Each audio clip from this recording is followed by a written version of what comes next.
All right, so let's just do a little bit of a review. Bronsted-Lowry concept introduced the idea of conjugate acid-base pairs and proton transfer. Like I said, it's kind of like a tug of war for the H+. It's a competition. Who likes the hydrogen more? The one that likes it more will hold on to it. The one that doesn't want it as much will give it up. So the stronger the acid is, the more willing it is to give up an H+, because that's the definition of an acid, is something that donates an H+. So stronger acid, more likely to give up the H+. So it's a competition for this hydrogen ion. So we can actually order acids by their relative strength, and there are charts that do this. Again, stronger acids are those that lose their hydrogen ions more easily. And we talked about those 6 strong acids because they completely dissociate. They 100% give away their hydrogen. They don't want it. They're going to give it to water. They don't want it. And then in the same way, a strong base are those that hold on to the hydrogen ion more strongly than other bases. And so like I said, it's a tug of war. So in this case, this is acetic acid, HC2H3O2. I'll talk about acids, I think, in a little while. Generally speaking, this will be my policy, is to put the H in front. So whatever acidic H's there are, they're kind of in the front. One of the exceptions is water, though, because water really will only give up 1 hydrogen. But if there's no hydrogen in the front, then it doesn't have it. So even though these hydrogens in here, they're not considered acidic hydrogens because they will never be given away by the compound. So so as far as what we're talking about, usually the H is in the front. Sometimes you'll see acetic acid written like this, CH3COOH, and then it's this H that is that's acidic. And actually later in this chapter we'll talk about that. It looks like, oh well, that's an OH, but in fact this will break off, the H will break off from that O, and we'll talk about that, like I said, later. Anyway, this is acetic acid and water, and notice that the equilibrium lies to the left. So if it's not a strong acid, it will not completely dissociate, or in other words, it holds on to its hydrogen a lot more. So because the equilibrium lies to the left, more of the acid is holding on to the hydrogen than giving it away. So we have these 2 opposing acid-base reactions. Because H3O plus is the stronger acid, equilibrium actually lies to the left. So this is a way of ranking the acids, which side of the reaction is more likely to be true. It's skewed toward the side that is the weaker acid.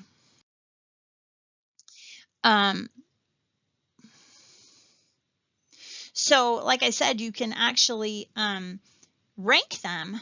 And so the next table, the next figure sort of shows a ranking. So you can see here our 6 strong acid, HClO4, H2SO4, HI, HBr, HCl, and HNO3. Those are considered our strong acids. They completely dissociate. That means that the conjugate acids are very weak. I'm sorry, the conjugate bases are very weak. So these are very strong acids. And you can see then it goes down from here. H3O plus then is actually the strongest acid in water because these completely dissociate. So then you can see there's kind of a ranking. So as we go down, we're getting less and less acidic. These compounds will hold on to their hydrogen more than the ones up on top. So these down at the bottom are so weak that they really don't undergo ionization, but there's a ranking. But what I want you to notice is that base strength increases going down and acid strength increases going up. And that should make sense because, like I said, it's a tug of war for the hydrogen. So if an acid's really, really a strong acid, it really wants to give up the H.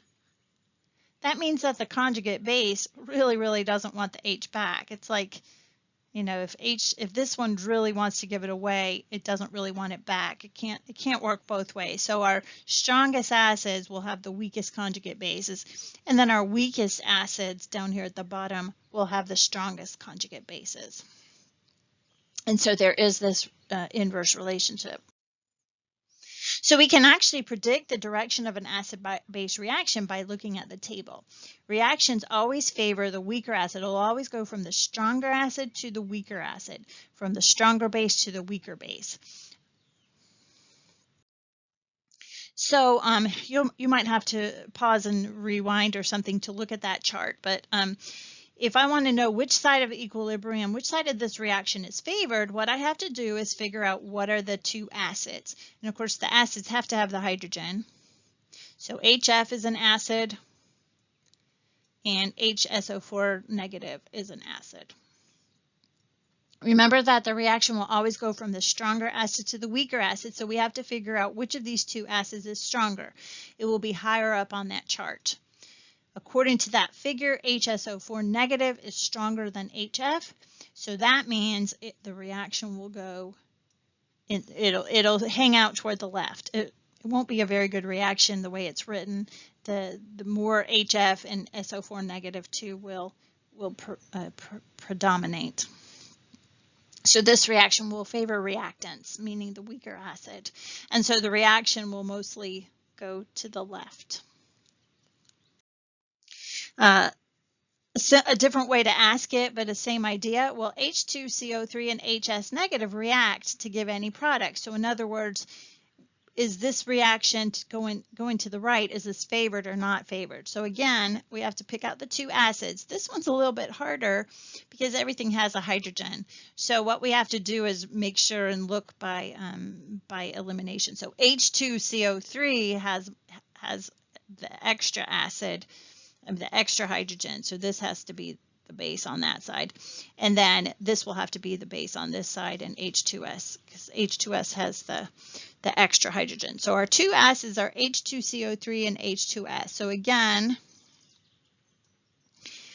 which one's stronger? According to the table, H2CO3 is stronger. So in fact, it will react to the right because it'll go from the stronger acid to the weaker acid. And just by the way these works, if this is the stronger acid, this has to be the stronger base. So they'll always be on the same side. And then the weaker acid and weaker base will be on the other side. So yes, they will react. All right, so like I said, strong acid versus weak acid. I want you to remember these 6 strong acids and 6 strong bases because it will make the difference coming up in the type of calculation we have to do to figure out the pH of a solution. So again, these are my 6 strong acids and these are my 6 strong bases. Strong acids and bases completely dissociate.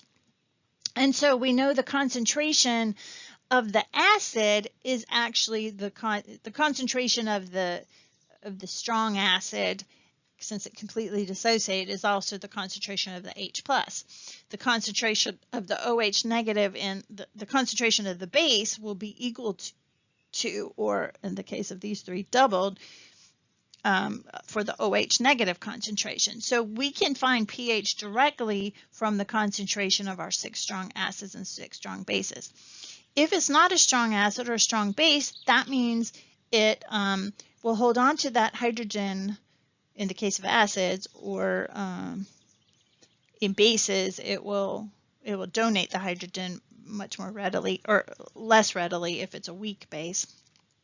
And so what happens is an equilibrium gets set up. So we already talked about this a little while ago. Acid ionization, sometimes also called acid dissociation, is the reaction of an acid with water to produce hydronium ion, or H+ ion, and the conjugate base. So we saw this earlier. If we have acetic acid, we always, when we want to write the acid ionization, we just react the acid with water.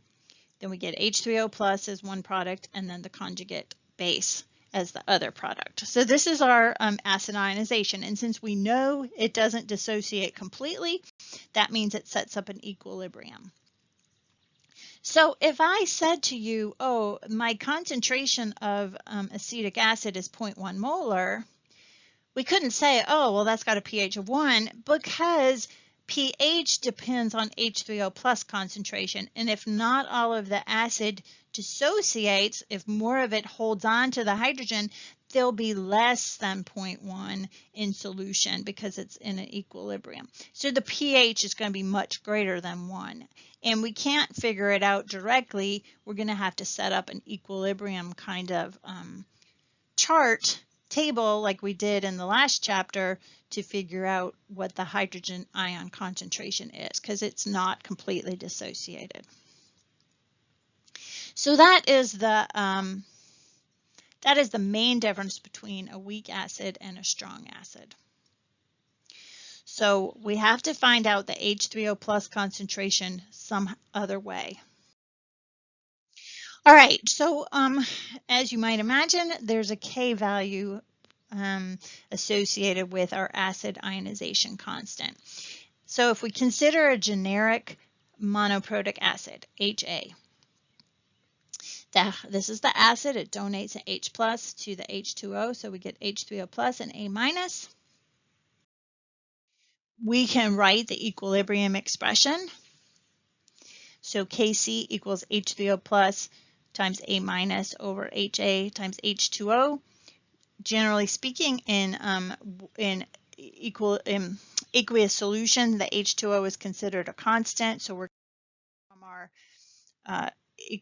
equation and put it on the constant side. So H2O times C, Kc is going to be a constant. And we're going to call that Ka. So Ka will always equal H3O plus times A minus divided by HA. In general, then, we've got our conjugate base in the numerator and our HA in the denominator.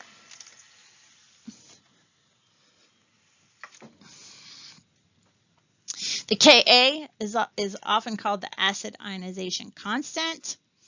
And what you would imagine, just remember equilibrium expressions, the larger Ka is, the stronger the acid is, because that means the bigger the numerator is.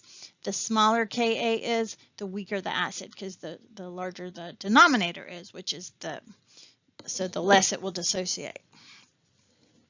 Most Kas of weak acids, well, they're obviously going to be less than 1 because they don't dissociate completely. So there'll be numbers that tend to be on the small side.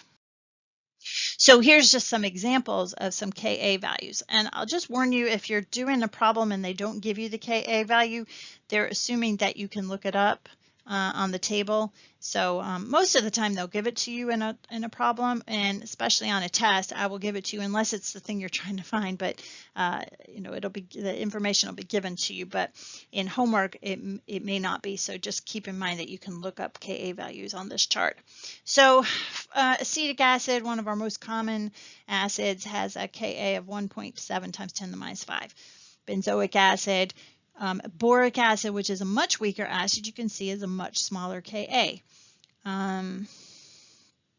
Formic acid is a relatively strong acid.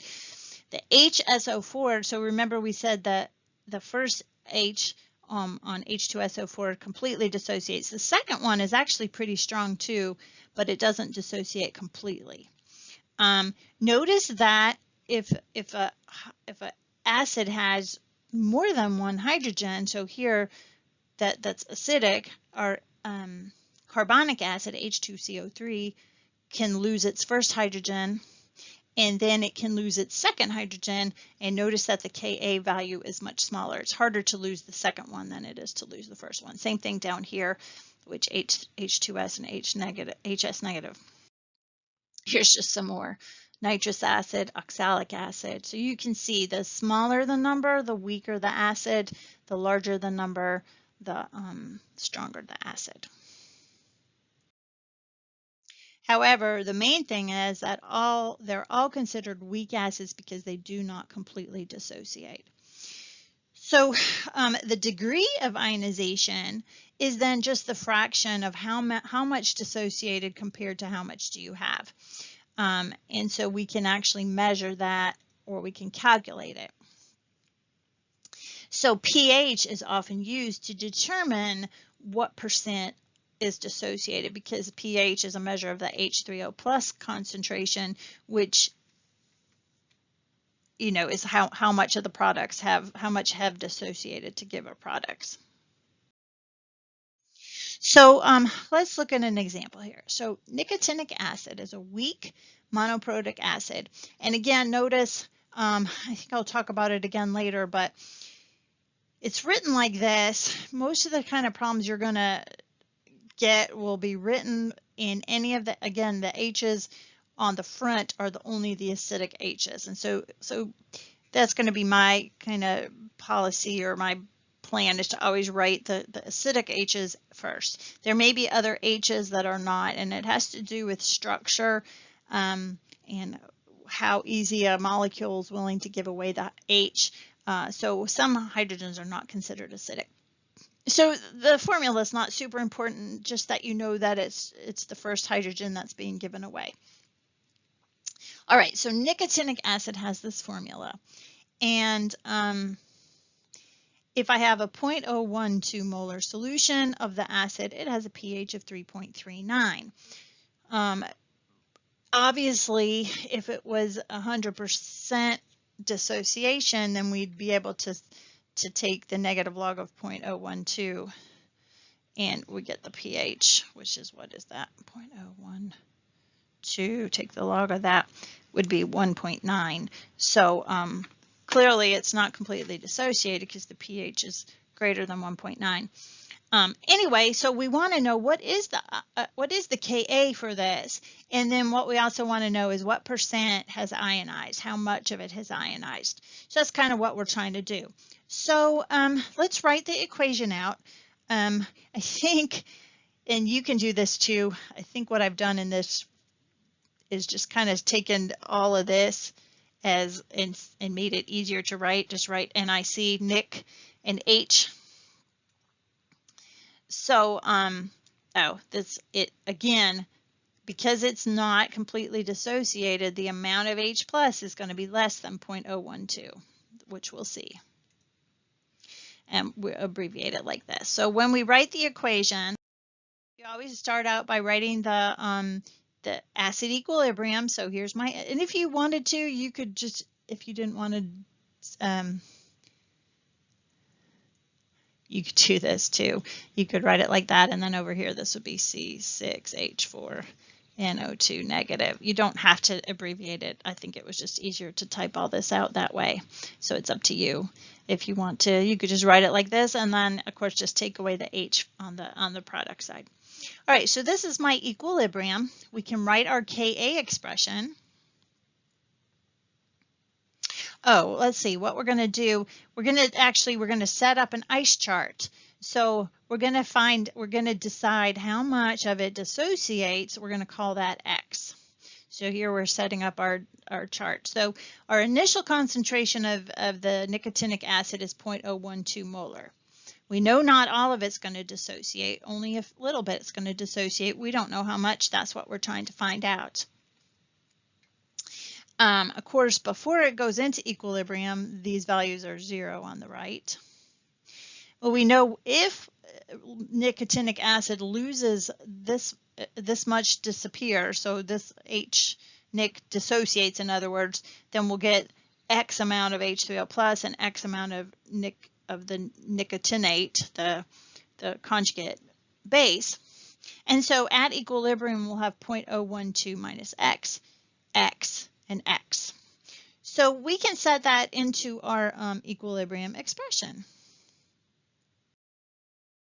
So Ka equals H3O plus times Nic divided by H-nic, right? We don't know what Ka is. So here, this is the crux of it, and we'll do problems both ways on that last slide.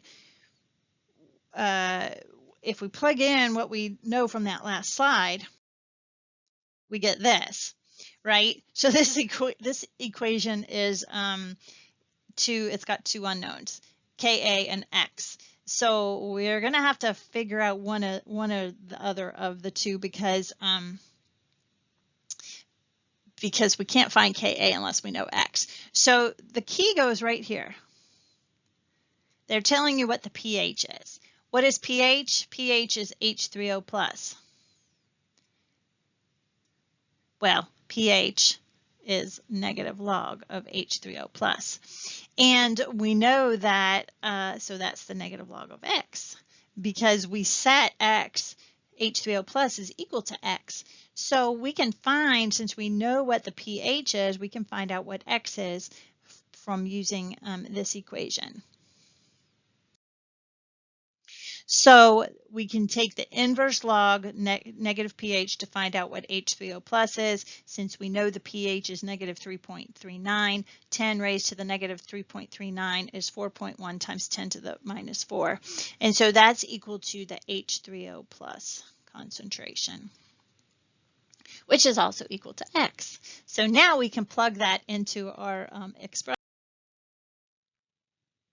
I want to point out to you, because this is going to be important later when we do other types of problems, if I take the 4.1 times 10 to the minus 4 and subtract it from 0.012, notice to any extent, any kind of significant figure extent, of course we can always subtract that, and this will always be true, 0.012 minus 0.00041 is 0.01159, but if you wanted to round back, because we have to deal with significant figures, we only want 3 decimal places, well, that rounds back up to 0.012. So I want to point that out to you. Now, in the calculation, I would go ahead and use that and then round at the end. But I just wanted to point this out because we're going to use this kind of information to make our life easier when we're solving, so we don't have to use the quadratic equation. But anyway, at this point, we just know what the concentration is because we know the pH. But basically, the H plus, the acid concentration is virtually unchanged because these are weak acids. Anyway, we plug those values into our equation, and again, if you want to, you could put the 0.00, the 0115, whatever, or the point, because we know that it rounds anyway, either way. And so you can see that the Ka for this acid is 1.4 times 10 to the minus 5. So my point is, when we get to this, or maybe not my point, but anyway, this is the crux of it. We have to set up an ice chart, and we know that Ka is always going to be equal to, and in this case, it's much easier than our normal equilibrium. Actually, you get a little bit lazy because everything in acid base is 1 to 1. So you're always going to have X squared on the right-hand side, you know, X plus X over the concentration minus X equal to Ka. So in this case, because you've got an equation and 2 unknowns, in this case, we found out what X was. We were given information that told us what X was so we could solve for Ka. A lot of the other types of problems, we're going to know what Ka is, and we're going to have to solve for X. So that's just the difference. And we've done that before with equilibrium. So now this is just applying it to acids. And we kind of have to, because we're dealing with pH, then we have to do a little bit more finagling with our number. Anyway, so we said one of the things we wanted to do is find the degree of dissociation, or it might also be called degree of ionization. So that's just how much dissociated divided by the total amount of acid. What percent dissociated is just, you know, the amount that did divided by the total times 100%. So this is degree of dissociation. This is percent ionization. So in our case, we can calculate that. Because our H plus concentration was 0.00041, that's the amount that dissociated, divided by our total, which was 0.012. So our degree of dissociation, 0.034, and our percent ionization was 3.4%. So I do want to point that out because we were able to ignore X compared to the, it's a very small percent. And actually, when we go forward and do other problems, anything that's under 5% will be easy to solve because we don't have to use a quadratic. So I'm just pointing that out for future. So again, degree of dissociation is just how much has dissociated divided by how much we had initially. So it's 3.4%. So that's pretty low. So only our strong acids completely dissociate. And the bigger Ka is, so the smaller that negative exponent is, the stronger the acid and the higher the dissociation will be.